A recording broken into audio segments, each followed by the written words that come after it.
नमस्कार दोस्तों, मैं संतोष पटेल स्वागत करता हूं आपके अपने YouTube चैनल डिजिटल भंडार पर।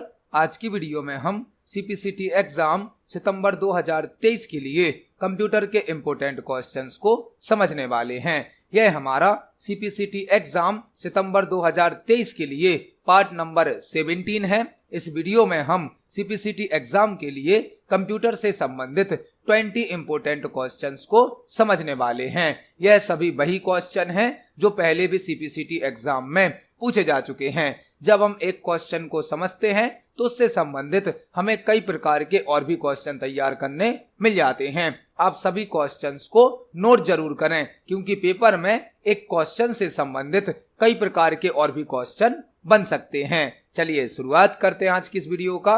देखते हैं आज का हमारा पहला क्वेश्चन क्या है। पहला क्वेश्चन हमसे पूछा गया है, निम्नलिखित में से MS वर्ड में दस्तावेज खोज के दौरान कौन सा विकल्प अमान्य है। निम्नलिखित में से MS वर्ड में दस्तावेज खोज के दौरान कौन सा विकल्प अमान्य है। पहला क्वेश्चन MS वर्ड से पूछा गया है। MS वर्ड से हमें 4 ऑप्शन दिए गए हैं और हमें यहाँ पर बताना है इन चारों ऑप्शन में से कौन सा ऑप्शन डॉक्यूमेंट में सर्चिंग के समय पर प्राप्त नहीं होता है। डॉक्यूमेंट में जब हम सर्चिंग करते हैं, फाइंड और रिप्लेस का यूज करते हैं, उस समय पर इनमें से कौन सा ऑप्शन हमें प्राप्त नहीं होता है। यह क्वेश्चन MS वर्ड से पूछा गया है, जो कि फाइंड एंड रिप्लेस टॉपिक से संबंधित है। Find and replace MS word के 2 फीचर होते हैं, find and replace. Find option का यूज डॉक्यूमेंट में किसी वर्ड को सर्च करने के लिए किया जाता है। फाइंड ऑप्शन के द्वारा हम डॉक्यूमेंट में किसी शब्द को सर्च कर सकते हैं। फाइंड की शॉर्टकट की होती है Ctrl+F, जबकि रिप्लेस ऑप्शन के द्वारा सर्च किए गए शब्द को नए शब्द से बदल दिया जाता है, चेंज कर दिया जाता है। रिप्लेस की शॉर्टकट की होती है Ctrl+H। फाइंड ऑप्शन डॉक्यूमेंट में किसी शब्द को सर्च करने की सुविधा देता है, शॉर्टकट की होती है Ctrl+F। रिप्लेस ऑप्शन सर्च किए गए शब्द को नए शब्द से बदलने की सुविधा देता है, शॉर्टकट की होती है Ctrl+H। फाइंड और रिप्लेस दोनों ही ऑप्शन MS वर्ड के होम टैब में प्राप्त होते हैं और एडिटिंग ग्रुप में प्राप्त होते हैं। होम टैब में एडिटिंग ग्रुप होता है, जहां पर फाइंड, रिप्लेस और सिलेक्ट नाम का ऑप्शन प्राप्त होता है। हमसे क्वेश्चन पूछा गया है, निम्नलिखित में से MS वर्ड में दस्तावेज खोज के दौरान कौन सा विकल्प अमान्य है। जब हम फाइंड और रिप्लेस का यूज करते हैं तो फाइंड और रिप्लेस की विंडो में एक मोर ऑप्शन होता है। मोर ऑप्शन पर क्लिक करने पर हमें कुछ एडवांस सर्चिंग ऑप्शन दिए जाते हैं, उनसे यह क्वेश्चन पूछा गया है। जो फाइंड रिप्लेस की विंडो होती है उसमें एक मोर नाम का विकल्प होता है। जब हम मोर पर क्लिक करते हैं तो हमें कई प्रकार के और भी ऑप्शन दिए जाते हैं, उनमें से एक ऑप्शन यहाँ पर दिया गया है जो नहीं होता है। वहां पर हमें मैच केस नाम का ऑप्शन मिलता है, फाइंड होल वर्ड्स ओनली नाम का ऑप्शन मिलता है, साउंड्स लाइक नाम का ऑप्शन मिलता है, लेकिन नो फॉर्मेटिंग नाम का कोई ऑप्शन वहां पर नहीं होता है। इस क्वेश्चन का आंसर क्या होगा? Option number B, no formatting. जो फाइंड और रिप्लेस की विंडो होती है उसमें नो फॉर्मेटिंग नाम का कोई विकल्प नहीं होता है। इसको हम MS वर्ड पर प्रैक्टिकली देखने वाले हैं। चलते हैं MS वर्ड पर। यह हमारा MS वर्ड सॉफ्टवेयर है। MS वर्ड में होम टैब के अंतर्गत एडिटिंग ग्रुप होता है और एडिटिंग ग्रुप में फाइंड, रिप्लेस, सिलेक्ट नाम के 3 विकल्प होते हैं। जब हम फाइंड और रिप्लेस की विंडो को ओपन करते हैं, फाइंड एंड रिप्लेस की विंडो, तो इसमें फाइंड, रिप्लेस, गो टू 3 विकल्प होते हैं। यदि हम फाइंड को सिलेक्ट करें या रिप्लेस को सिलेक्ट करें तो नीचे एक ऑप्शन दिया जाता है मोर ऑप्शन के अंदर कुछ एडवांस सर्चिंग फीचर होते हैं। एडवांस सर्चिंग फीचर प्राप्त होते हैं मोर में। यहाँ पर होता है match case, find whole word only, use wild card, sounds like, find all word form, match prefix, match suffix. इस प्रकार के कई ऑप्शन होते हैं, लेकिन नो फॉर्मेटिंग नाम का कोई ऑप्शन नहीं होता है। तो इस क्वेश्चन का आंसर हो जाएगा ऑप्शन नंबर बी। डॉक्यूमेंट में सर्चिंग के दौरान नो फॉर्मेटिंग नाम का कोई ऑप्शन नहीं होता है। देखते हैं हमारे नेक्स्ट क्वेश्चन को। नेक्स्ट क्वेश्चन है, Microsoft Windows help and support centre खोलने के लिए विंडोज की के साथ निम्न में से कौन सी फंक्शन कुंजी का उपयोग किया जाता है। Microsoft Windows help and support centre खोलने के लिए विंडोज की के साथ निम्न में से कौन सी फंक्शन कुंजी का उपयोग किया जाता है। यह क्वेश्चन विंडोज ऑपरेटिंग सिस्टम से पूछा गया है। विंडोज क्या है? विंडोज एक ऑपरेटिंग सिस्टम है जिसे माइक्रोसॉफ्ट कंपनी ने बनाया है। विंडोज एक ऑपरेटिंग सिस्टम है जिसे माइक्रोसॉफ्ट कंपनी ने बनाया है।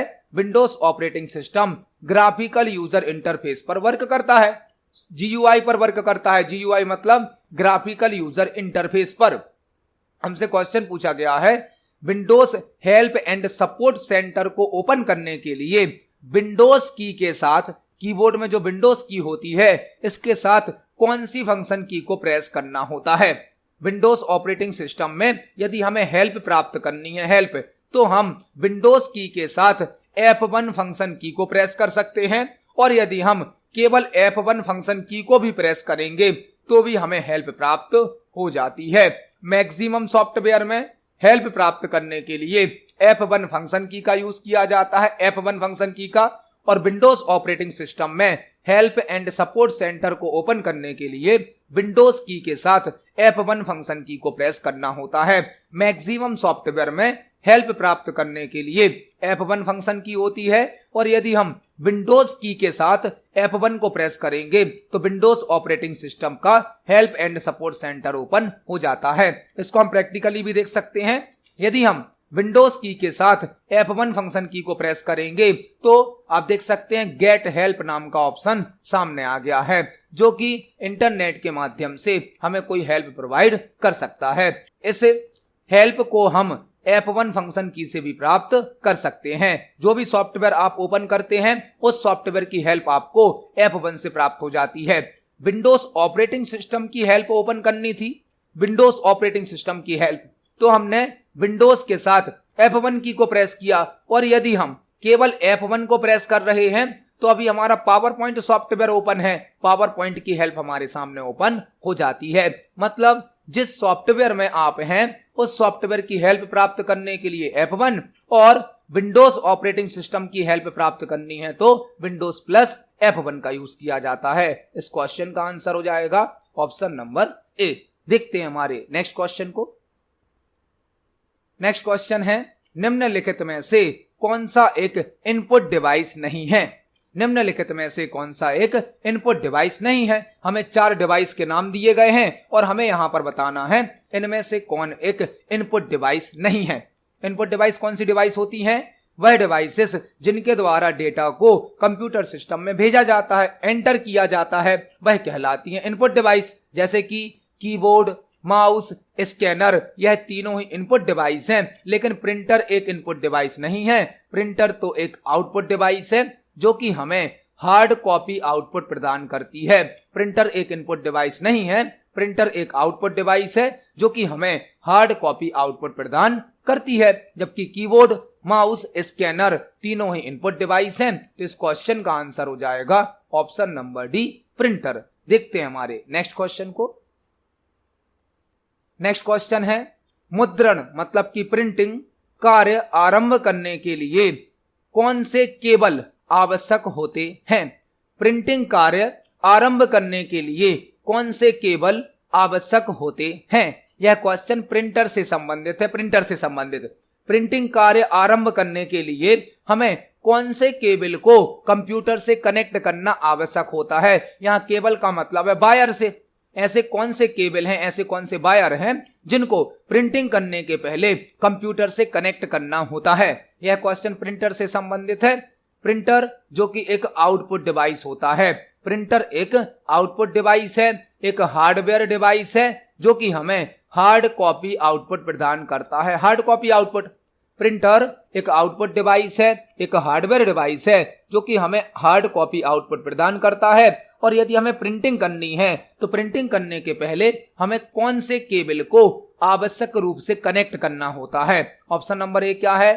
पावर केबल और इंटरनेट केबल। पावर केबल और इंटरनेट केबल। पावर केबल तो ठीक है प्रिंटर को ऑन करने के लिए, इंटरनेट केबल का होना जरूरी नहीं है, तो यह तो आंसर नहीं होगा। ऑप्शन नंबर बी क्या है? पावर केबल और कैट 6 केबल। पावर केबल तो प्रिंटर को ऑन करेगा, ठीक है। कैट 6 केबल तो नेटवर्किंग का केबल है, यह भी गलत हो गया। और यहां पर आप देखेंगे कैट 5 केबल दिया गया, तो यह भी गलत हो गया। कैट 5 और कैट 6 यह दोनों तो नेटवर्किंग केबल के टाइप हैं, मतलब आंसर क्या हो जाएगा? आंसर हो जाएगा ऑप्शन नंबर सी।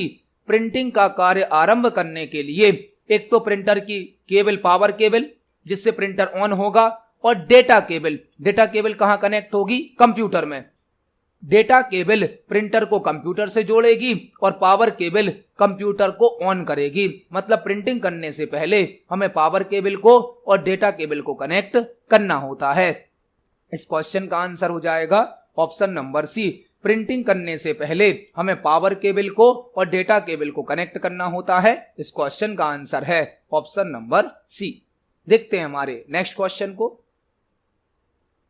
नेक्स्ट क्वेश्चन है, यदि किसी हार्डवेयर डिवाइस ने हाल ही में काम करना बंद कर दिया है तो समस्या का लागत प्रभावी समाधान क्या हो सकता है?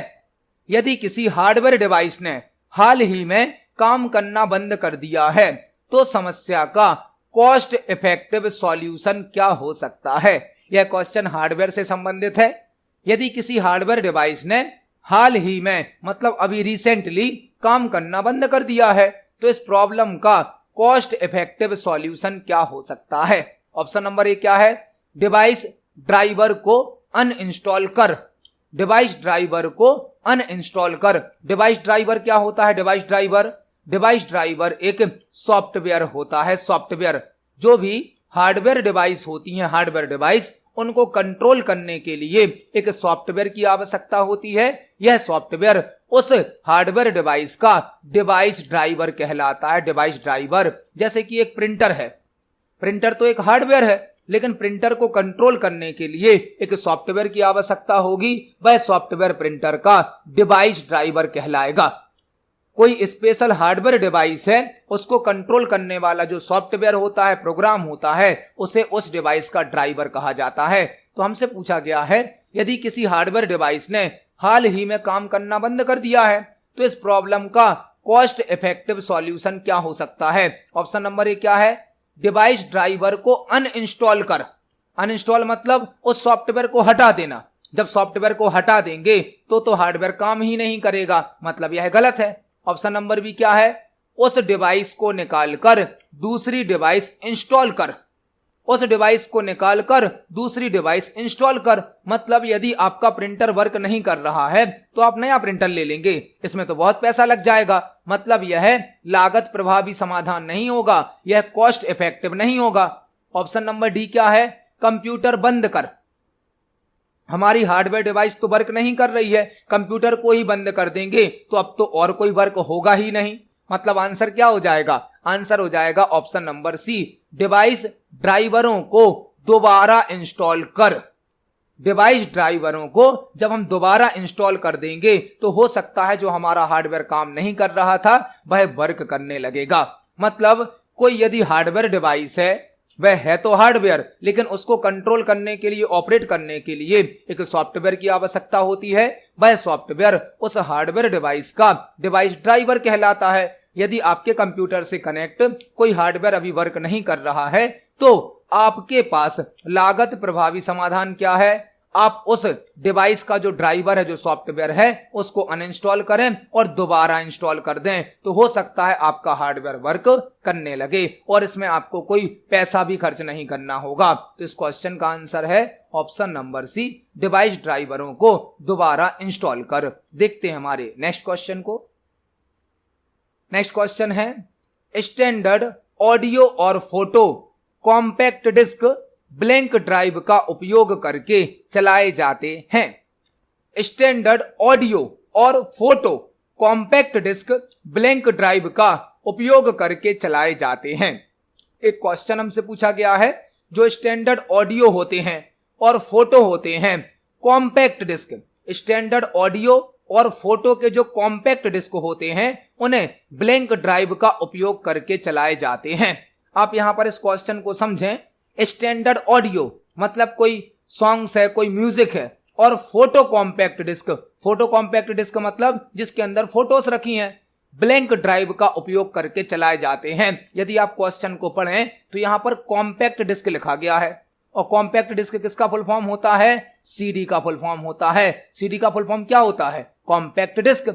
सीडी को रन करने के लिए, प्ले करने के लिए सीडी रोम ड्राइव की आवश्यकता होती है। सीडी रोम ड्राइव मतलब एक ऐसा पार्ट जहां पर हम सीडी को रखकर प्ले कर सकते हैं। कंप्यूटर सिस्टम में जिस स्थान पर हम सीडी को लगाते हैं उसे बोला जाता है सीडी राइटर या डीवीडी राइटर, जहां पर हम सीडी को रखकर प्ले कर सकते हैं। मतलब इस क्वेश्चन का आंसर क्या हो जाएगा? Option number D, CD ROM drive. CD ROM drive मतलब जहां पर हम सीडी को रखकर प्ले कर सकते हैं, ऑन कर सकते हैं। कंप्यूटर का वह स्थान जहां पर सीडी को रखकर प्ले किया जाता है, ऑन किया जाता है, उसे बोला जाएगा सीडी ड्राइव या डीवीडी ड्राइव, जिस पर सीडी या डीवीडी को रखकर प्ले किया जाता है। तो इस क्वेश्चन का आंसर हो जाएगा option number D, standard audio और photo compact disc CD ROM drive का उपयोग करके चलाए जाते हैं। सीडी का फुल फॉर्म क्या होता है?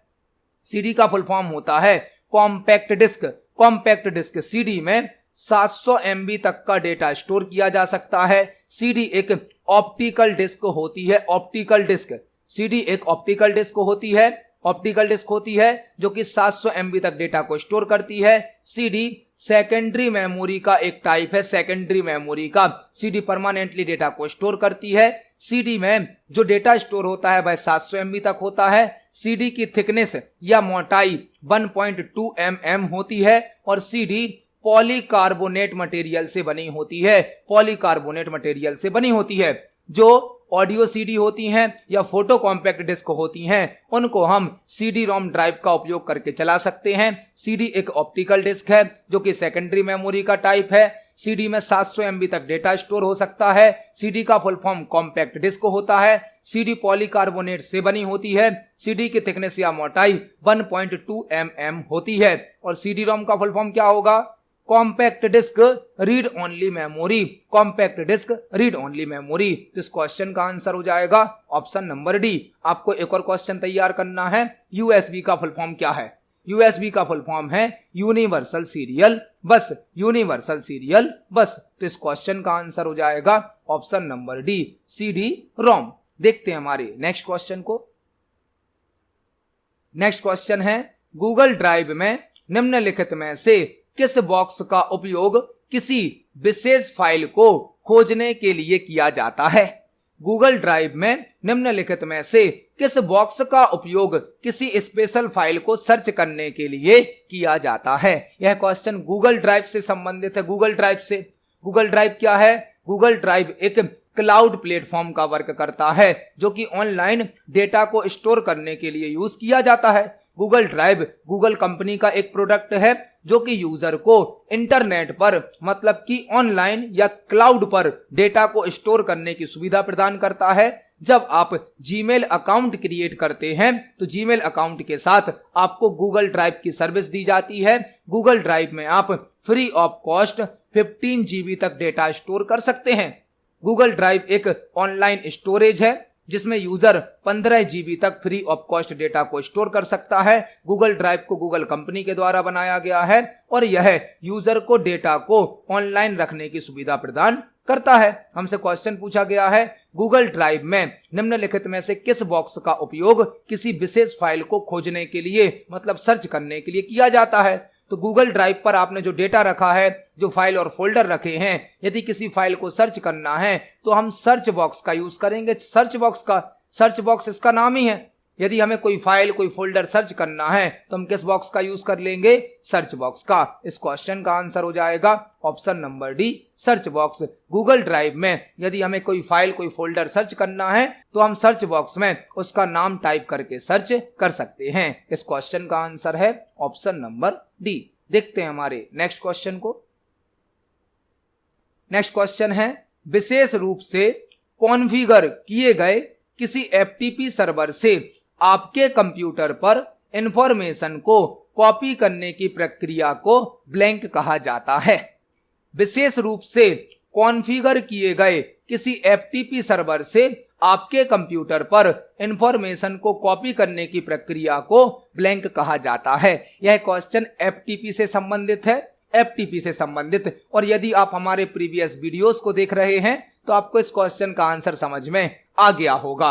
एफटीपी से संबंधित एक क्वेश्चन अब पेपर में जरूर पूछा जाता है। हमसे क्वेश्चन पूछा गया है, विशेष रूप से कॉन्फ़िगर किए गए किसी एफटीपी सर्वर से आपके कंप्यूटर पर इंफॉर्मेशन को कॉपी करने की प्रक्रिया को ब्लैंक कहा जाता है। एफटीपी क्या है? एफटीपी एक प्रोटोकॉल है। प्रोटोकॉल, एफटीपी एक प्रोटोकॉल है। प्रोटोकॉल क्या होता है? प्रोटोकॉल होता है सेट ऑफ रूल्स। प्रोटोकॉल क्या होता है? Set of rules. Protocol set of rules होता है। जो एफटीपी है इसका फुल फॉर्म होता है file transfer protocol. File transfer protocol. FTP एक प्रोटोकॉल है जिसका फुल फॉर्म होता है file transfer protocol.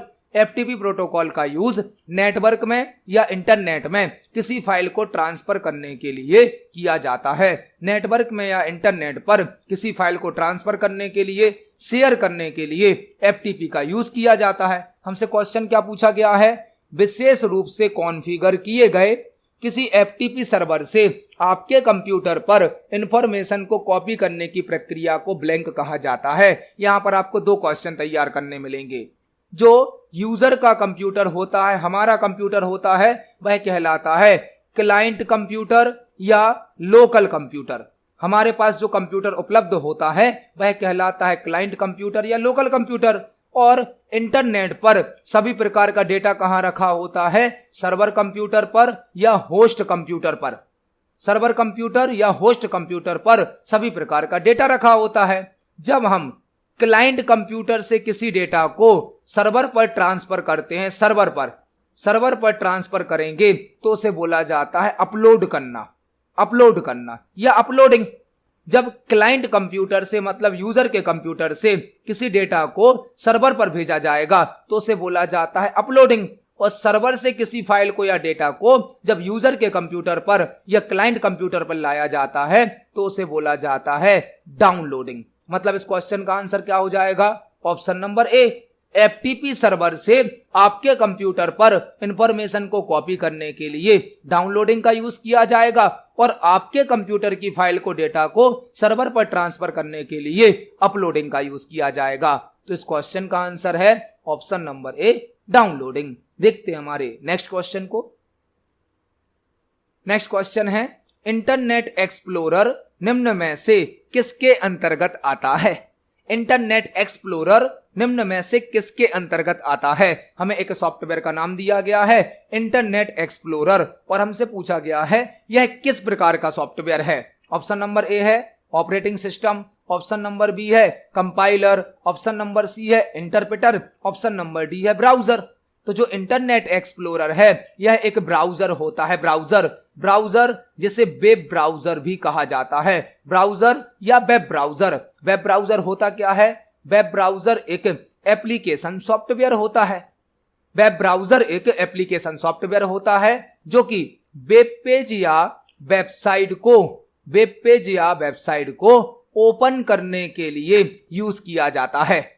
Web browser एक एप्लीकेशन सॉफ्टवेयर होता है जो कि वेब पेज या वेबसाइट को ओपन करने के लिए यूज किया जाता है। कई प्रकार के वेब ब्राउजर हैं जैसे कि internet explorer, Google Chrome, Mozilla Firefox, opera mini, Apple company का सफारी। इस प्रकार से कई वेब ब्राउजर हैं। जो इंटरनेट एक्सप्लोरर है यह एक वेब ब्राउजर है। मतलब इस क्वेश्चन का आंसर हो जाएगा option number D. Internet explorer एक ब्राउजर या वेब ब्राउजर होता है। देखते हैं हमारे नेक्स्ट क्वेश्चन को। नेक्स्ट क्वेश्चन है, एमएस वर्ड में फॉन्ट के आकार को बढ़ाने के लिए निम्न में से किस कीबोर्ड शॉर्टकट का उपयोग किया जाता है? एमएस वर्ड में फॉन्ट के आकार को बढ़ाने के लिए निम्न में से किस कीबोर्ड शॉर्टकट का उपयोग किया जाता है? यह क्वेश्चन एमएस वर्ड से पूछा गया है जो कि फॉन्ट साइज से संबंधित है। यह क्वेश्चन एमएस वर्ड से पूछा गया है जो कि फॉन्ट साइज से संबंधित है। यहां पर आपको एक साथ कई प्रकार के क्वेश्चन तैयार करने मिलेंगे। क्वेश्चन हमसे क्या पूछा गया है? एमएस वर्ड में फॉन्ट के आकार को बढ़ाने के लिए मतलब फॉन्ट साइज को इंक्रीज करने के लिए निम्न में से किस कीबोर्ड शॉर्टकट का उपयोग किया जाता है? यहां पर आपको कई प्रकार के क्वेश्चन तैयार करने मिलेंगे। पहला क्वेश्चन बनता है, एमएस वर्ड में डिफॉल्ट फॉन्ट साइज क्या होती है? डिफॉल्ट फॉन्ट साइज, तो एमएस वर्ड में डिफॉल्ट फॉन्ट साइज होती है 11। एमएस वर्ड में डिफॉल्ट फॉन्ट साइज कितनी होती है 11। एमएस वर्ड में हम फॉन्ट साइज को मिनिमम मतलब न्यूनतम 1 तक कर सकते हैं और फॉन्ट साइज को मैक्सिमम मतलब अधिकतम 1638 तक कर सकते हैं। एमएस वर्ड में डिफॉल्ट फॉन्ट साइज होती है 11 और एमएस वर्ड में मिनिमम फॉन्ट साइज कितनी हो सकती है 1, मैक्सिमम कितनी हो सकती है 1638। लेकिन यदि आपसे पूछा जाता है फॉन्ट साइज की लिस्ट में या फॉन्ट साइज के ड्रॉप एंड डाउन में मिनिमम फॉन्ट साइज कितनी होती है, एमएस वर्ड के फॉन्ट साइज लिस्ट में या font size drop down list में मिनिमम फॉन्ट साइज होती है 8। हम एमएस वर्ड में तो कर सकते हैं मिनिमम 1 तक, लेकिन जो फॉन्ट साइज की लिस्ट होती है उसमें मिनिमम फॉन्ट साइज कितनी होती है 8 और मैक्सिमम कितनी होती है लिस्ट में 72।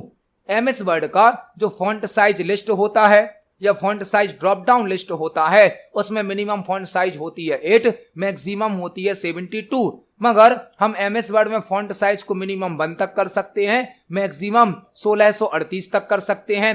डिफॉल्ट फॉन्ट साइज होती है 11। एमएस वर्ड में यदि हमें फॉन्ट साइज को बढ़ाना है तो हम control shift greater than shortcut की भी यूज कर सकते हैं। कंट्रोल शिफ्ट ग्रेटर देन से फॉन्ट साइज को बढ़ाया जाता है और कंट्रोल शिफ्ट लेस देन से फॉन्ट साइज को घटाया जाता है, कम किया जाता है। यह दोनों शॉर्टकट की फॉन्ट साइज को मल्टीपल पॉइंट में बढ़ाती हैं और घटाती हैं।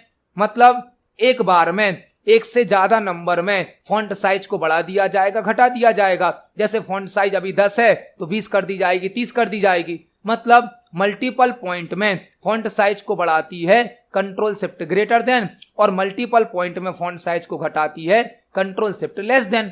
हमसे क्वेश्चन पूछा गया है फॉन्ट के आकार को बढ़ाने के लिए कौन सी शॉर्टकट की है, तो यदि हमें सिंगल पॉइंट से मतलब यदि फॉन्ट साइज अभी 10 है तो 11 होगी, 11 के बाद 12 होगी, एक पॉइंट फॉन्ट साइज को बढ़ाना है तो हम कंट्रोल के साथ क्लोज वाला बिग ब्रैकेट यूज करेंगे। क्लोज बिग ब्रैकेट को कंट्रोल के साथ क्लोज बिग ब्रैकेट को प्रेस करने पर फॉन्ट साइज सिंगल पॉइंट से बढ़ जाती है और कंट्रोल के साथ ओपन वाले बिग ब्रैकेट को प्रेस करने पर फॉन्ट साइज सिंगल पॉइंट से घट भी जाती है। यहां पर आप देख सकते हैं फॉन्ट साइज से संबंधित कितने क्वेश्चन बन सकते हैं। हमारा यह प्रयास होता है कि जब आप एक क्वेश्चन को समझें, एक क्वेश्चन को तैयार करें तो उससे संबंधित सभी प्रकार के क्वेश्चन तैयार हो जाएं, क्योंकि जो क्वेश्चन आप पढ़ रहे हो सकता वह पेपर में ना आए लेकिन उससे संबंधित दूसरा क्वेश्चन आ जाए। तो एक क्वेश्चन के अंदर भी आप देख सकते हैं कई बार 10-10 क्वेश्चन भी तैयार हो जाते हैं। यही हमारी खास बात है, यही हमारा एडवांटेज है कि हम एक क्वेश्चन के साथ कई क्वेश्चन को भी तैयार कर लेते हैं। अब हम इन सभी क्वेश्चंस को एमएस वर्ड पर प्रैक्टिकली देखेंगे। चलते हैं एमएस वर्ड पर। आप देख सकते हैं एमएस वर्ड में हमने जो अभी सैंपल टेक्स्ट टाइप किया है इसकी डिफॉल्ट फॉन्ट साइज है 11। डिफॉल्ट फॉन्ट साइज कितनी है 11। जो फॉन्ट ऑप्शन है वह होम टैब में प्राप्त होता है। अब यदि हम इस font size drop down list पर क्लिक करें तो यहां मिनिमम फॉन्ट साइज कितनी होती है 8 और मैक्सिमम कितनी होती है 72। एमएस वर्ड का जो फॉन्ट साइज का ड्रॉप डाउन लिस्ट होता है इसमें मिनिमम फॉन्ट साइज होती है 8, मैक्सिमम होती है 72। लेकिन हम इस फॉन्ट साइज को कंट्रोल शिफ्ट ग्रेटर देन से, कंट्रोल शिफ्ट ग्रेटर देन मतलब फॉन्ट साइज को बढ़ाना, इस शॉर्टकट की से फॉन्ट साइज को 1638 तक बढ़ा सकते हैं। 1638 तक फॉन्ट साइज बढ़ाने की शॉर्टकट की क्या है कंट्रोल शिफ्ट ग्रेटर देन। आप देख सकते हैं फॉन्ट साइज कहां तक पहुंच गई है 1638 तक। और यदि फॉन्ट साइज को शॉर्टकट की से घटाना है तो हम कंट्रोल शिफ्ट लेस देन का यूज करेंगे। Control shift less than font size को घटाने की शॉर्टकट की है और हम फॉन्ट साइज को मिनिमम 1 तक ले जा सकते हैं, 1 तक ला सकते हैं। मिनिमम होती है 1, मैक्सिमम होती है 1638, लेकिन ड्रॉप डाउन लिस्ट में मिनिमम होती है 8, मैक्सिमम होती है 72 और डिफॉल्ट फॉन्ट साइज होती है 11। हमसे क्वेश्चन पूछा गया था, उसमें ऑप्शन में दिया गया था कंट्रोल के साथ बिग ब्रैकेट। यदि हम कंट्रोल के साथ क्लोज वाला बिग ब्रैकेट प्रेस करेंगे तो फॉन्ट साइज सिंगल पॉइंट से इंक्रीज होगी, बढ़ेगी, और कंट्रोल के साथ ओपन वाला बिग ब्रैकेट प्रेस करेंगे तो फॉन्ट साइज को सिंगल पॉइंट से कम कर दिया जाएगा, घटा दिया जाएगा। इस क्वेश्चन का आंसर है ऑप्शन नंबर बी। कंट्रोल के साथ बिग ब्रैकेट जो क्लोज वाला होता है उसको प्रेस करने पर फॉन्ट साइज को बढ़ाया जाता है। देखते हैं हमारे नेक्स्ट क्वेश्चन को। नेक्स्ट क्वेश्चन है, निम्नलिखित में से कौन सा एमएस वर्ड डॉक्यूमेंट के लिए एक फाइल एक्सटेंशन है? निम्नलिखित में से कौन सा एमएस वर्ड डॉक्यूमेंट के लिए एक फाइल एक्सटेंशन है? यह क्वेश्चन एमएस वर्ड से पूछा गया है। एमएस वर्ड से, एमएस वर्ड में जो फाइल बनती है उस फाइल को कहा जाता है डॉक्यूमेंट। एमएस वर्ड में जो फाइल बनती है उसे क्या कहा जाता है? डॉक्यूमेंट। जब हम फाइल को सेव करते हैं तो फाइल को सेव करते समय एक एक्सटेंशन भी सेट हो जाता है। एक्सटेंशन को फाइल फॉर्मेट भी कहा जाता है। फाइल फॉर्मेट, एक्सटेंशन को क्या भी कहा जाता है? फाइल फॉर्मेट, जो कि फाइल के टाइप को रिप्रेजेंट करता है, फाइल के प्रकार को बताता है। जब हम एमएस वर्ड में कोई फाइल बनाते हैं, उस फाइल को सेव करते हैं, तो ऑटोमेटिक फाइल का एक्सटेंशन हो जाता है .docx। .docx MS word file का एक्सटेंशन होता है। मतलब इस क्वेश्चन का आंसर हो जाएगा ऑप्शन नंबर ए। आपको यहां पर 3 क्वेश्चन और तैयार करने हैं। .gif एक ग्राफिक्स फाइल फॉर्मेट है जिसका फुल फॉर्म होता है ग्राफिक्स इंटरचेंज फॉर्मेट। .avi एक ऑडियो वीडियो फाइल का एक्सटेंशन है जिसका फुल फॉर्म होता है audio video interleave. .avi audio और वीडियो के साथ यूज किया जाता है जिसका फुल फॉर्म होता है ऑडियो वीडियो इंटरलीव। .htm या .html वेब पेज का एक्सटेंशन होता है जिसका फुल फॉर्म होता है हाइपर टेक्स्ट मार्कअप लैंग्वेज। तो इस क्वेश्चन का आंसर हो जाएगा ऑप्शन नंबर ए। एमएस वर्ड डॉक्यूमेंट का एक्सटेंशन .docx होता है। देखते हैं हमारे नेक्स्ट क्वेश्चन को। नेक्स्ट क्वेश्चन है, यदि दीपिका रूलर को छुपाना चाहती है तो उसे व्यू चुनना होगा और एमएस वर्ड में ब्लैंक चेक बॉक्स का चयन करना होगा। यदि दीपिका रूलर को छुपाना चाहती है, एमएस वर्ड से क्वेश्चन पूछा गया है, कोई दीपिका नाम का यूजर है जो कि रूलर लाइन को हाइड करना चाहता है, तो उसे व्यू चुनना होगा, मतलब व्यू टैब को सिलेक्ट करना होगा और एमएस वर्ड में ब्लैंक चेक बॉक्स का चयन करना होगा, सिलेक्ट करना होगा। एमएस वर्ड का क्वेश्चन है, एमएस वर्ड में जो रूलर लाइन शो होती है, रूलर लाइन, यदि हमें उसे शो और हाइड करना है तो हमें किस ऑप्शन को ऑन ऑफ करना होगा? रूलर लाइन व्यू टैब के अंतर्गत प्राप्त होती है, व्यू टैब के अंतर्गत, और व्यू टैब में एक ऑप्शन होता है रूलर नाम का एक चेक बॉक्स होता है जिसे चेक करके हम रूलर लाइन को शो कर सकते हैं और अनचेक करके उसे हाइड भी कर सकते हैं। मतलब इस क्वेश्चन का आंसर क्या होगा? ऑप्शन नंबर ए। एमएस वर्ड के व्यू टैब में रूलर नाम का चेक बॉक्स होता है जिसको ऑन ऑफ करके रूलर लाइन को शो और हाइड किया जा सकता है। इसको हम प्रैक्टिकली देख सकते हैं एमएस वर्ड में।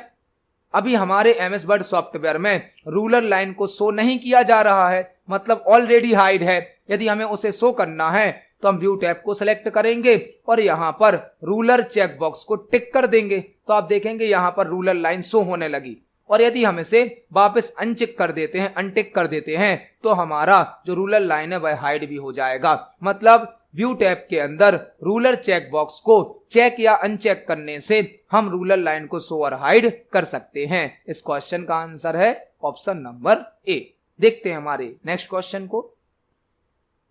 नेक्स्ट क्वेश्चन है, एमएस वर्ड डॉक्यूमेंट में फाइल टैब पर जाने के लिए निम्न में से किस कीबोर्ड शॉर्टकट का उपयोग किया जाता है? एमएस वर्ड डॉक्यूमेंट में फाइल टैब पर जाने के लिए निम्न में से किस कीबोर्ड शॉर्टकट का उपयोग किया जाता है? एमएस वर्ड से एक और क्वेश्चन पूछा गया है। अब सीपीसीटी के एग्जाम में एमएस वर्ड से, प्रिंटर से बहुत सारे क्वेश्चन पूछे जाते हैं। एमएस वर्ड से क्वेश्चन पूछा गया है कि एमएस वर्ड का जो फाइल टैब होता है या फाइल मेन्यू होता है उस पर जाने के लिए या उसे ओपन करने के लिए किस कीबोर्ड शॉर्टकट का यूज किया जाता है?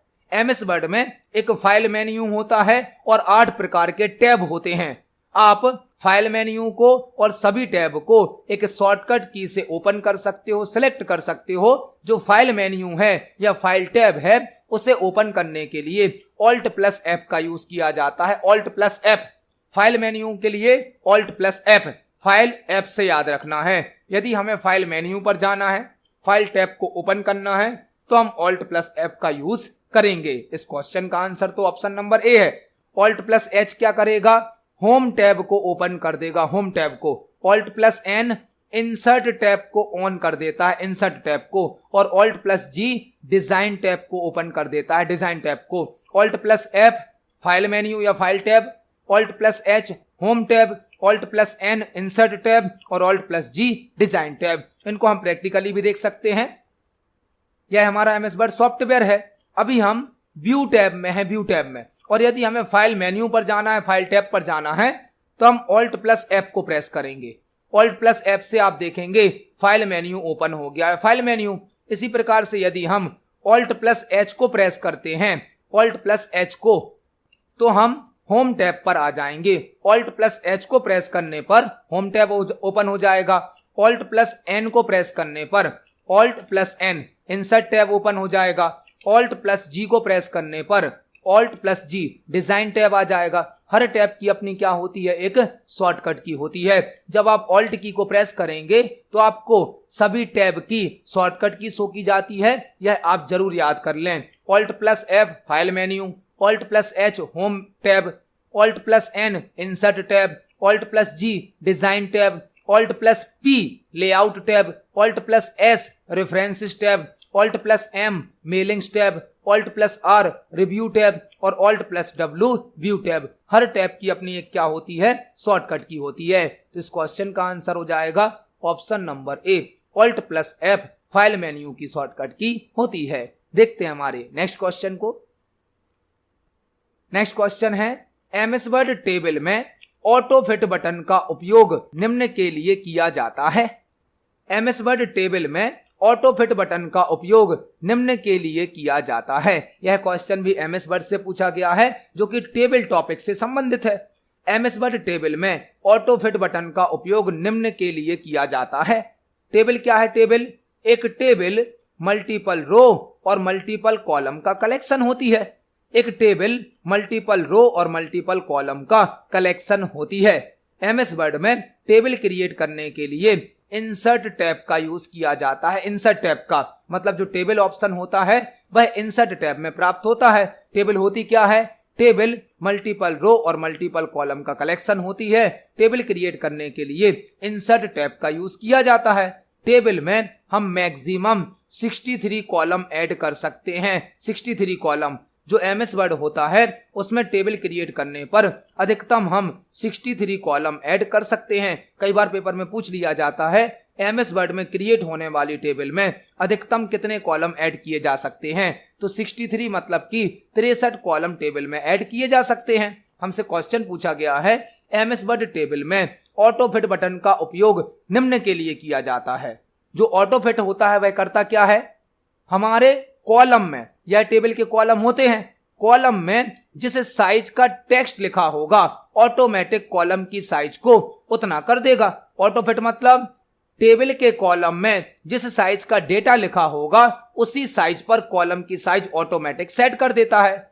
ऑटो फिट उसका नाम है। ऑटो फिट मतलब जितनी साइज का कॉलम के अंदर टेक्स्ट लिखा जाएगा उस साइज पर कॉलम की साइज भी सेट हो जाएगी। ऑप्शन क्या दिए गए हमें, प्रत्येक कॉलम की चौड़ाई को टेक्स्ट के आकार जितना बोल्ड होने के लिए प्रारूपित करता है। इसमें तो बोल्ड लिखा गया, बोल्ड तो करना नहीं है हमें। ऑप्शन नंबर बी क्या है, कॉलम में सबसे लंबे सेल में टेक्स्ट के रूप में केवल उतना ही चौड़ा होने के लिए प्रत्येक कॉलम की चौड़ाई को प्रारूपित करता है।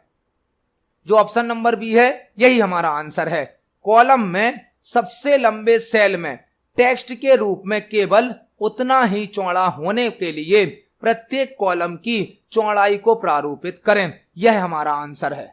ऑप्शन नंबर सी क्या है, टेक्स्ट को कट करने के लिए। ऑटोफिट कट तो करेगा नहीं। ऑप्शन नंबर डी क्या है, बड़े डॉक्यूमेंट को और अधिक पठनीय बनाने के लिए, रीडेबल बनाने के लिए। यह भी आंसर नहीं है। आंसर क्या होगा, ऑप्शन नंबर बी। आप एक कॉलम में जो सबसे बड़ा टेक्स्ट लिखेंगे ऑटोमेटिक पूरे कॉलम की साइज उसी टेक्स्ट के बराबर कर दी जाती है, यह कहलाता है ऑटोफिट। इसको हम प्रैक्टिकली देख सकते हैं। यदि हमें एमएस वर्ड में कोई टेबल बनानी है, टेबल, तो उसके लिए हमें इंसर्ट टैब पर जाना होता है। टेबल्स ग्रुप पर जाना होता है, यहां पर हम टेबल को क्रिएट कर सकते हैं। आप देख सकते हैं अभी हमारी जो टेबल है इसमें 3 कॉलम आए हैं। हमने टेबल की साइज को थोड़ा कम किया है। फॉर एग्जाम्पल हम यहां पर लिखते हैं नेम, दूसरे कॉलम में हमने लिख दिया नेम ऑफ स्टूडेंट, तीसरे कॉलम में हम लिख देते हैं फॉर एग्जाम्पल क्लास।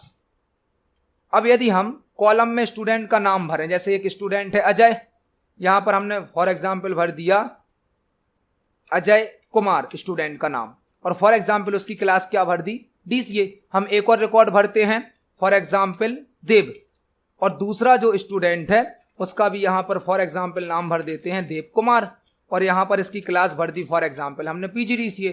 अब यदि हम इस टेबल को सिलेक्ट करें तो टेबल को सिलेक्ट करने पर हमें डिजाइन टैब और लेआउट टैब प्राप्त होता है। लेआउट टैब के अंदर हमें एक ऑप्शन दिया जाता है ऑटो फिट में 3 ऑप्शन होते हैं, auto fit content, auto fit window, fixed column width. यदि हम ऑटो फिट कंटेंट को सिलेक्ट करें, ऑटो फिट कंटेंट, तो आप देखेंगे अब क्या हुआ, हमारा जो सेल के अंदर का कंटेंट है, सेल के अंदर की जो जानकारी है वह जहां तक है वहां तक कॉलम को ऑटोमेटिक फिट कर दिया गया।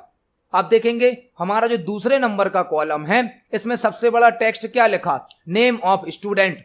तो इस कॉलम में जो नीचे वाले सेल हैं इनकी चौड़ाई भी कितनी कर दी गई, जितनी ऊपर वाले बड़े टेक्स्ट की सेल की है। मतलब जब हम ऑटो फिट का यूज करेंगे तो पूरे कॉलम में जो सबसे बड़ा टेक्स्ट होता है उसी साइज पर उस कॉलम के बाकी सेल भी फिट हो जाते हैं। यह क्वेश्चन हमसे पूछा गया था। इस क्वेश्चन का आंसर क्या होगा, ऑप्शन नंबर बी। कॉलम में सबसे लंबे सेल में टेक्स्ट के रूप में केवल उतना ही चौड़ा होने के लिए प्रत्येक कॉलम की चौड़ाई को प्रारूपित करें, यह हमारा आंसर है। देखते हैं हमारे नेक्स्ट क्वेश्चन को। नेक्स्ट क्वेश्चन है, निम्न में से कौन आईपी एड्रेस की वैलिड क्लास नहीं है। निम्न में से कौन आईपी एड्रेस की वैलिड क्लास नहीं है। यह क्वेश्चन कंप्यूटर नेटवर्क से पूछा गया है, कंप्यूटर नेटवर्क से। और यदि आप हमारी प्रीवियस वीडियोस को देख रहे हैं तो आपको इस क्वेश्चन का आंसर समझ में आ गया होगा। क्वेश्चन क्या पूछा गया है, निम्न में से कौन आईपी एड्रेस की वैलिड क्लास नहीं है। आईपी टॉपिक सीपीसीटी एग्जाम के लिए एक इंपोर्टेंट टॉपिक है। आईपी टॉपिक से संबंधित 1-2 क्वेश्चन पेपर में जरूर पूछे जाते हैं। यहां पर आपको एक साथ कई प्रकार के क्वेश्चन तैयार करने मिलेंगे। पहला क्वेश्चन बनता है, आईपी का फुल फॉर्म क्या होता है। आईपी का फुल फॉर्म होता है इंटरनेट प्रोटोकॉल। आईपी का फुल फॉर्म क्या होता है, इंटरनेट प्रोटोकॉल। आईपी एड्रेस क्या होता है, आईपी एड्रेस प्रत्येक कंप्यूटर का एक यूनिक नंबर होता है, एक यूनिक एड्रेस होता है जिसके द्वारा उस कंप्यूटर को नेटवर्क में आइडेंटिफाई किया जाता है। आईपी एड्रेस क्या होता है, आईपी एड्रेस प्रत्येक कंप्यूटर का एक यूनिक नंबर या यूनिक एड्रेस होता है जिसके द्वारा उस कंप्यूटर को नेटवर्क में या इंटरनेट पर पहचाना जाता है। आईपी एड्रेस की 5 क्लास होती हैं, 5 क्लास। आईपी एड्रेस की 5 क्लास होती हैं जो कि क्लास ए से लेकर क्लास ई तक होती हैं। Class A, class B, class C, class D और क्लास ई। हमसे क्वेश्चन क्लास का ही पूछा गया, निम्न में से कौन आईपी एड्रेस की क्लास नहीं है। तो क्लास तो 5 होती हैं आईपी एड्रेस की, जो कि क्लास ए से लेकर क्लास ई तक होती हैं। मतलब ऑप्शन नंबर ए भी सही है, ऑप्शन नंबर सी भी सही है, ऑप्शन नंबर डी भी सही है। लेकिन जो ऑप्शन नंबर बी है, क्लास जी, यह आईपी एड्रेस की क्लास नहीं होती है। आंसर हो जाएगा ऑप्शन नंबर बी। आपको अभी 2-3 क्वेश्चन और तैयार करने हैं आईपी से संबंधित। आईपी प्रोटोकॉल के 2 वर्जन होते हैं। आईपी प्रोटोकॉल के 2 वर्जन होते हैं। आईपी प्रोटोकॉल के 2 वर्जन होते हैं। एक होता है आईपी प्रोटोकॉल वर्जन 4, एक होता है IP protocol version 6। IP protocol के 2 वर्जन हैं, internet protocol version 4, internet protocol version 6। जो आईपी वर्जन 4 है इसमें आईपी एड्रेस की साइज होती है 32 बिट, 32 बिट, और आईपी वर्जन 6 में आईपी एड्रेस की साइज होती है 128 बिट्स, 128 बिट्स। तो इस क्वेश्चन का आंसर हो जाएगा ऑप्शन नंबर बी। क्लास जी आईपी एड्रेस की कोई क्लास नहीं होती है। देखते हैं हमारे नेक्स्ट क्वेश्चन को। नेक्स्ट क्वेश्चन है, एमएस वर्ड में लाइन स्पेसिंग को फॉर्मेट करने का क्रम नीचे दिया गया है। इसमें रिक्त स्थान पर आने वाले उपयुक्त विकल्प का चयन कीजिए। एमएस वर्ड में लाइन स्पेसिंग को फॉर्मेट करने का क्रम नीचे दिया गया है। हमें एक प्रोसेस दी गई है जो कि लाइन स्पेसिंग को सेट करने के लिए यूज होती है। इसमें रिक्त स्थान पर आने वाले उपयुक्त विकल्प का चयन करें। हमें एक प्रोसेस दी गई है जिसमें एक ब्लैंक एरिया है, यहां पर हमें बताना है क्या आएगा। लाइन स्पेसिंग क्या होती है? लाइन स्पेसिंग दो लाइनों के बीच का गैप होता है। जब हम कोई पैराग्राफ टाइप करते हैं तो दो लाइनों के बीच में यह जो गैप होता है, स्पेस होता है, इसे कहा जाता है लाइन स्पेसिंग पैराग्राफ फॉर्मेटिंग के अंतर्गत आती है। पैराग्राफ फॉर्मेटिंग के अंतर्गत एमएस वर्ड के होम टैब में पैराग्राफ ग्रुप होता है और पैराग्राफ ग्रुप के अंतर्गत लाइन और पैराग्राफ स्पेसिंग हमें प्राप्त होती है। मतलब आंसर क्या होगा? ऑप्शन नंबर ए। एमएस वर्ड के होम टैब में पैराग्राफ ग्रुप होता है जहां पर लाइन स्पेसिंग और पैराग्राफ स्पेसिंग को सेट करने के लिए ऑप्शन होता है। यहां पर लाइन स्पेसिंग से संबंधित कुछ और क्वेश्चन भी बनते हैं। एक क्वेश्चन बनता है एमएस वर्ड में डिफॉल्ट लाइन स्पेसिंग कितनी होती है? एमएस वर्ड में डिफॉल्ट लाइन स्पेसिंग होती है 1.15 line spacing. 1.15 line spacing default line spacing होती है। आप कंट्रोल 1 से सिंगल लाइन स्पेसिंग सेट कर सकते हो, कंट्रोल 2 से डबल लाइन स्पेसिंग सेट कर सकते हो और कंट्रोल 5 से 1.5 लाइन स्पेसिंग सेट कर सकते हो। लाइन स्पेसिंग मतलब दो लाइनों के बीच का गैप, लाइन स्पेसिंग मतलब दो लाइनों के बीच का स्पेस। लाइन स्पेसिंग कहां प्राप्त होती है? एमएस वर्ड के होम टैब में पैराग्राफ ग्रुप में। एमएस वर्ड में डिफॉल्ट लाइन स्पेसिंग कितनी होती है? 1.15 line spacing. Single line spacing की शॉर्टकट की क्या है? सिंगल लाइन स्पेसिंग की कंट्रोल 1। डबल लाइन स्पेसिंग की शॉर्टकट की क्या है? कंट्रोल 2। और 1.5 लाइन स्पेसिंग की शॉर्टकट की क्या है? कंट्रोल 5। यहां पर इस क्वेश्चन का आंसर क्या होगा? ऑप्शन नंबर ए, पैराग्राफ। इस लाइन स्पेसिंग को हम एमएस वर्ड पर प्रैक्टिकली देखने वाले हैं। चलते हैं एमएस वर्ड पर। आप देख सकते हैं जब हमने कोई पैराग्राफ टाइप किया है तो पैराग्राफ में जो लाइंस हैं, इन लाइनों के बीच में कुछ गैप है, उसे कहा जाता है लाइन स्पेसिंग। एमएस वर्ड के होम टैब में पैराग्राफ ग्रुप होता है जहां पर हमें पैराग्राफ एंड लाइन स्पेसिंग नाम का ऑप्शन दिया जाता है। यहां से हम लाइन स्पेसिंग को चेंज कर सकते हैं। डिफॉल्ट लाइन स्पेसिंग क्या होती है? 1.15। हम कंट्रोल 1 से 1 लाइन स्पेसिंग सेट कर सकते हैं, कंट्रोल 2 से डबल लाइन स्पेसिंग सेट कर सकते हैं, कंट्रोल 5 से 1.5 लाइन स्पेसिंग सेट कर सकते हैं। तो इस क्वेश्चन का आंसर हो जाएगा ऑप्शन नंबर ए, पैराग्राफ। होम टैब में पैराग्राफ होता है, वहां पर लाइन और पैराग्राफ स्पेसिंग दी जाती है। देखते हैं हमारे नेक्स्ट क्वेश्चन को।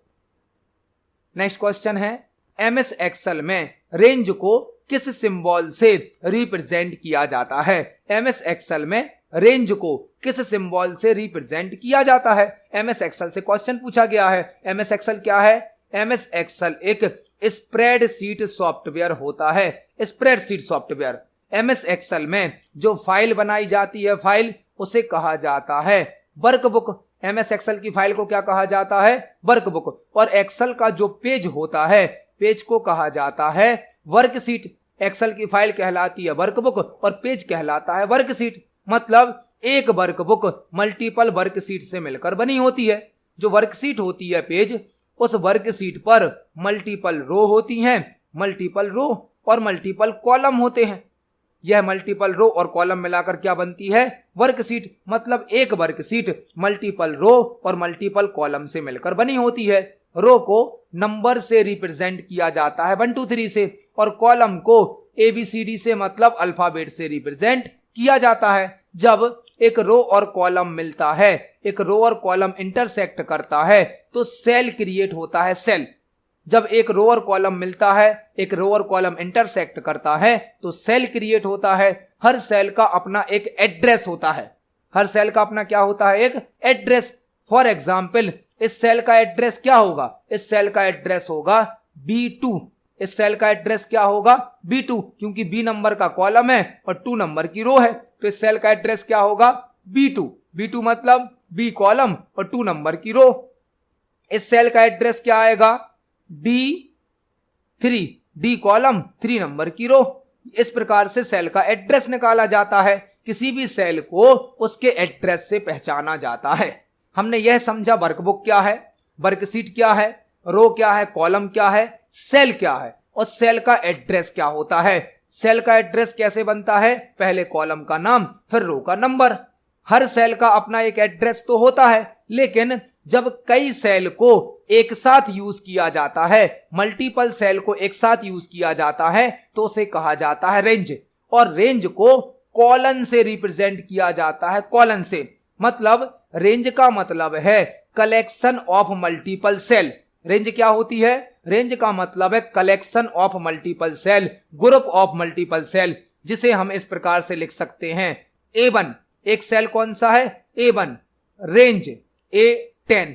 तो यह जो पहला सेल है A1 और लास्ट सेल कौन सा है, A10, बीच में क्या लग गया, कॉलन। कॉलन मतलब रेंज। यहां पर A1 से लेकर A10 तक के सेल को कहा जाएगा एक रेंज। एक सेल मतलब सेल, और जब बहुत सारे सेल को एक साथ यूज करेंगे तो क्या कहलाएगी, रेंज ही कहलाएगी। इसे हम एक्सेल पर देख सकते हैं प्रैक्टिकली।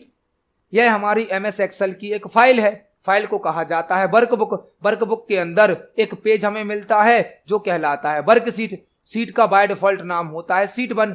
एक वर्कशीट पर मल्टीपल कॉलम होते हैं, मल्टीपल रो होती हैं। जब एक रो और कॉलम मिलता है तो एक सेल क्रिएट होता है, सेल। आप देख सकते हैं जिस सेल पर हमारा कर्सर है वह कौन सा सेल होगा, B2 सेल। जिस सेल पर कर्सर होता है उसे कहा जाता है एक्टिव सेल। एक्टिव सेल, जो सेल सिलेक्ट होता है वह कहलाता है एक्टिव सेल। और एक्टिव सेल का एड्रेस नेम बॉक्स में शो किया जाता है, नेम बॉक्स में। जिस सेल पर कर्सर होता है, जो सेल अभी सिलेक्ट होता है, उसे एक्टिव सेल कहा जाता है।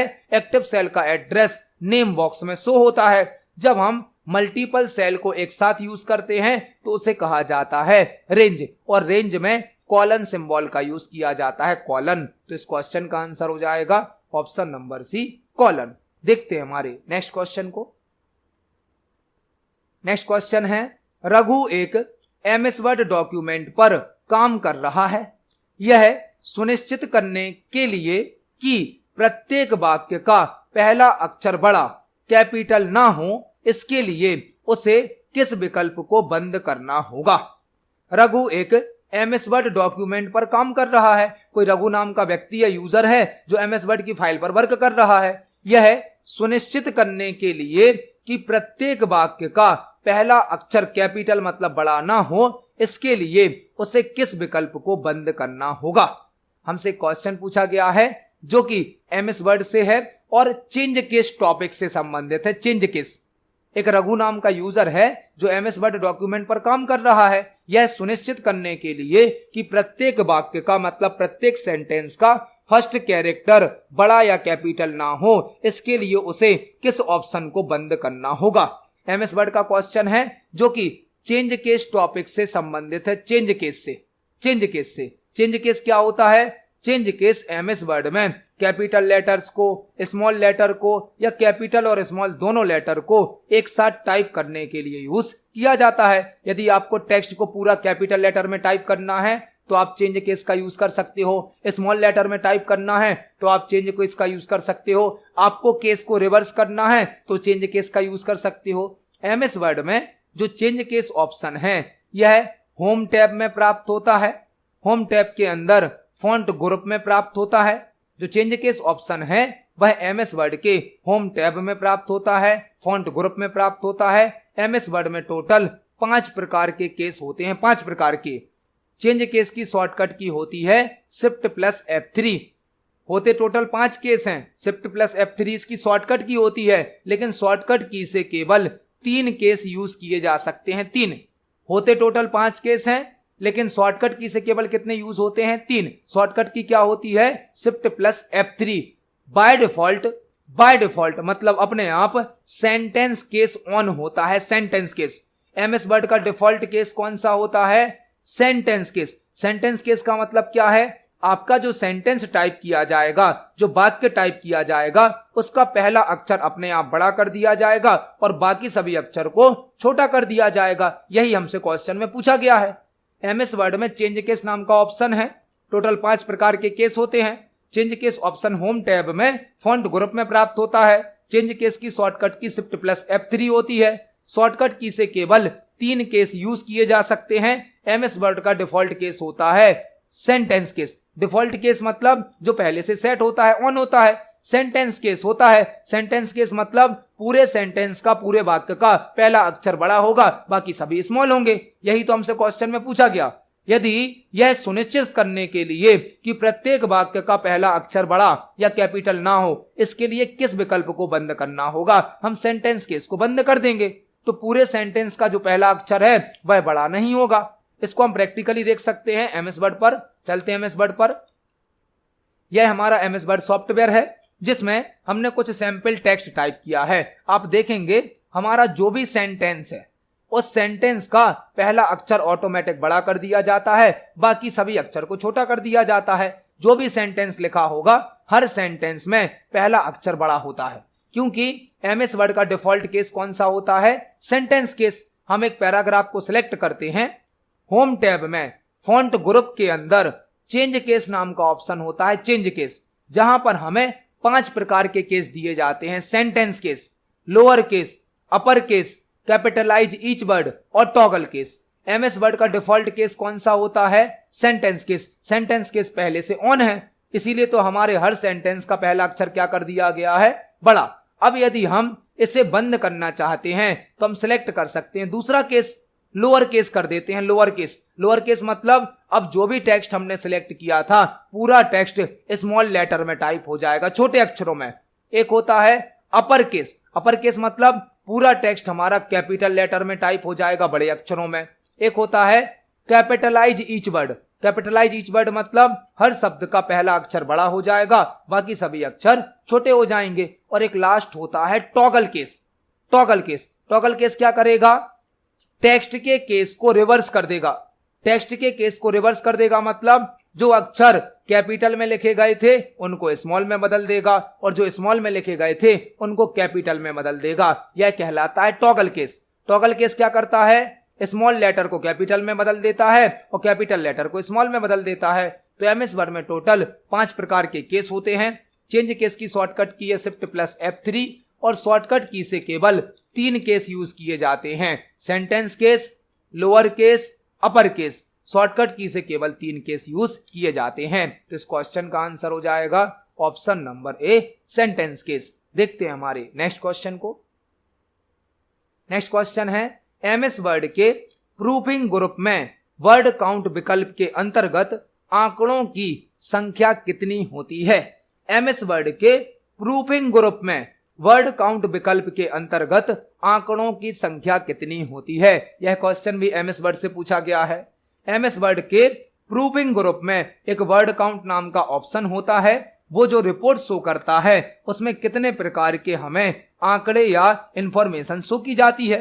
वर्ड काउंट से क्वेश्चन पूछा गया है। वर्ड काउंट से, वर्ड काउंट होता क्या है? जैसा कि इसका नाम है वर्ड काउंट, यह हमारे डॉक्यूमेंट से संबंधित स्टैटिस्टिकल रिपोर्ट को शो करता है। आपने एमएस वर्ड में जो फाइल बनाई है, जो डॉक्यूमेंट बनाया है, आपको यदि उस डॉक्यूमेंट की स्टैटिस्टिकल रिपोर्ट शो करनी है, मतलब आपकी फाइल में कितने पेज हैं, कितने पैराग्राफ हैं, कितनी लाइंस हैं, कितने शब्द हैं, कितने अक्षर हैं, यह रिपोर्ट देखने के लिए वर्ड काउंट का यूज किया जाता है। वर्ड काउंट का, word count option MS word के रिव्यू टैब में प्राप्त होता है, प्रूफिंग ग्रुप में प्राप्त होता है। वर्ड काउंट की शॉर्टकट की होती है Ctrl+Shift+G। वर्ड काउंट हमारे डॉक्यूमेंट की एक स्टैटिस्टिकल रिपोर्ट शो करता है जिसमें number of page, lines, paragraph, character और वर्ड की जानकारी शो होती है। Word count option review tab के प्रूफिंग ग्रुप में प्राप्त होता है। वर्ड काउंट की शॉर्टकट की होती है Ctrl+Shift+G।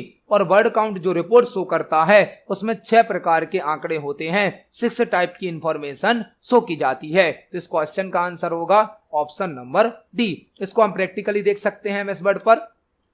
आपने यदि एमएस वर्ड में कोई फाइल बनाई है और आप उस फाइल की रिपोर्ट शो करना चाहते हो तो आप रिव्यू टैब को सिलेक्ट करें।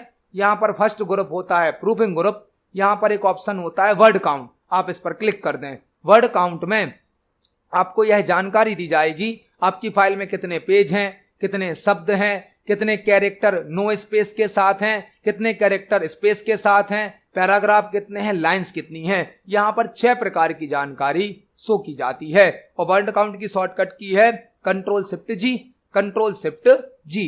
तो इस क्वेश्चन का आंसर हो जाएगा ऑप्शन नंबर डी 6। देखते हैं हमारे नेक्स्ट क्वेश्चन को।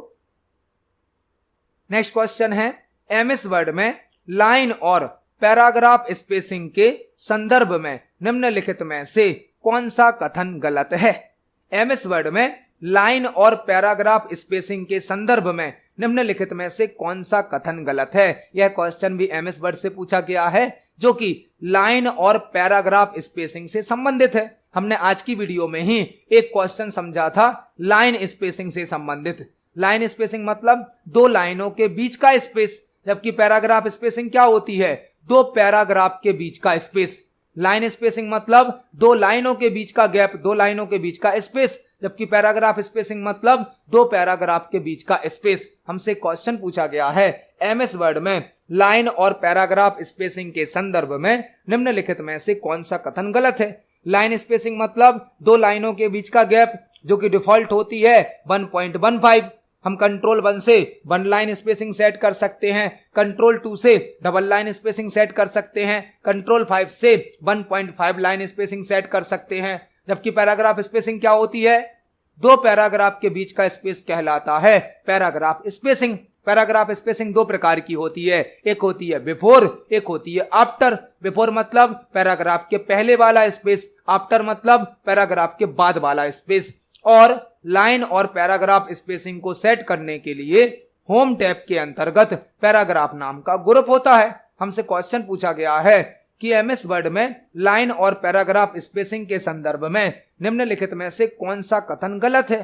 जो लाइन और पैराग्राफ स्पेसिंग है इससे संबंधित हमें 4 स्टेटमेंट दिए गए हैं और हमें बताना है कौन सा स्टेटमेंट फॉल्स है, गलत है। ऑप्शन नंबर ए क्या है, आप यह नियंत्रित नहीं कर सकते कि पैराग्राफ के पहले और बाद में कितनी जगह छूटी रहेगी। आप यह कंट्रोल नहीं कर सकते कि पैराग्राफ के बिफोर में मतलब पहले और बाद में मतलब आफ्टर में कितनी जगह छूटी रहेगी। यही तो ऑप्शन गलत है, यही हमारा गलत है। यह जो स्टेटमेंट या कथन हमें दिया गया है यही गलत है, यही हमारा आंसर होगा। हम यह कंट्रोल कर सकते हैं कि पैराग्राफ के पहले कितना स्पेस होगा और पैराग्राफ के बाद कितना स्पेस होगा। आफ्टर और बिफोर दो प्रकार की स्पेसिंग होती है जिससे हम यह कंट्रोल कर सकते हैं कि पैराग्राफ के पहले कितना स्पेस देना है और पैराग्राफ के बाद कितना स्पेस देना है। यही स्टेटमेंट, यही कथन गलत है, मतलब यही हमारा आंसर होगा। हम बाकी ऑप्शन को भी चेक करते हैं। सभी फॉर्मेटिंग को सेव करने के लिए एमएस वर्ड के सेट एज डिफॉल्ट फीचर का उपयोग कर सकते हैं। यह सही है। जो फॉर्मेटिंग आपने करी है उनको यदि आप परमानेंट सेव करना चाहते हैं तो आप सेट एज डिफॉल्ट फीचर को ऑन कर दीजिए।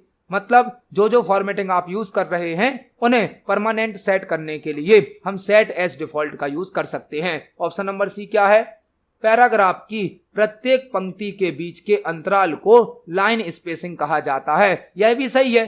पैराग्राफ की जो लाइनें होती हैं उनके बीच के स्पेस को लाइन स्पेसिंग कहा जाता है, यह सही है। एमएस वर्ड में आप लाइन स्पेसिंग कस्टमाइज कर सकते हैं, मतलब लाइन स्पेसिंग को बदल सकते हैं, यह भी सही है। केवल ऑप्शन नंबर ए सही नहीं है, यह हमारा आंसर होगा। हम पैराग्राफ स्पेसिंग को चेंज कर सकते हैं, इसमें बोला गया था कि आप कंट्रोल नहीं कर सकते। इसको हम प्रैक्टिकली देख सकते हैं। यदि हमें एमएस वर्ड में दो पैराग्राफ के बीच के स्पेस को कम ज्यादा करना है तो हम होम टैब में पैराग्राफ का डायलॉग बॉक्स ओपन करेंगे। यहां पर स्पेसिंग में एक स्पेसिंग होती है बिफोर, एक होती है आफ्टर। यह दोनों पैराग्राफ की स्पेसिंग है। हम बिफोर स्पेसिंग को भी एडजस्ट कर सकते हैं और आफ्टर स्पेसिंग को भी एडजस्ट कर सकते हैं। आप देख सकते हैं यहां पर बिफोर स्पेस आ गया, यहां पर आफ्टर आ गया, जबकि यहां पर ऑप्शन में क्या बोला गया था, हम कंट्रोल नहीं कर सकते। तो यह कथन तो गलत है। इस क्वेश्चन का आंसर हो जाएगा ऑप्शन नंबर ए। तो आज की वीडियो में हमने सीपीसीटी एग्जाम के लिए कंप्यूटर से संबंधित 20 इंपोर्टेंट क्वेश्चंस को समझा। जब हम एक क्वेश्चन को समझते हैं तो उससे संबंधित हमें कई प्रकार के और भी क्वेश्चन तैयार करने मिल जाते हैं। आप सभी क्वेश्चंस को पढ़ें, समझें। यदि आपका कोई क्वेश्चन है, कोई डाउट है तो कमेंट सेक्शन में जरूर पूछें। वीडियो पसंद आती है तो वीडियो को लाइक करें, ज्यादा से ज्यादा शेयर करें। मिलते हैं अगली वीडियो में। धन्यवाद।